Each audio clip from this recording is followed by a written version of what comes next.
100 روٹیاں حافظ حدیث حضرت سیدنا حجاج بغدادی علیہ رحمۃ اللہ الہادی جب تحصیل علم دین کے لیے سفر پر روانہ ہوئے تو والد محترم نے 100 عدد کچے یعنی خمیری روٹیاں ایک مٹی کے گھڑے میں بھر کر ساتھ کر دیے۔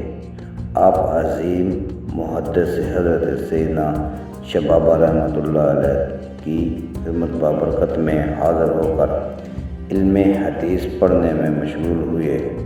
روٹیاں تو امی جان نے عنایت کر ہی دی تھی۔ آپ رحمۃ اللہ تعالیٰ نے سالن کا خود ہی بندوبست کیا، اور وہ سالن بھی ایسا جو 100 برس گزر جانے کے بعد بھی سدا تازہ ہی تازہ اور بابرکت، ایسی کہ کبھی اس میں کوئی کمی ہی نہ ہوئی۔ وہ انوکھا سالن کون سا؟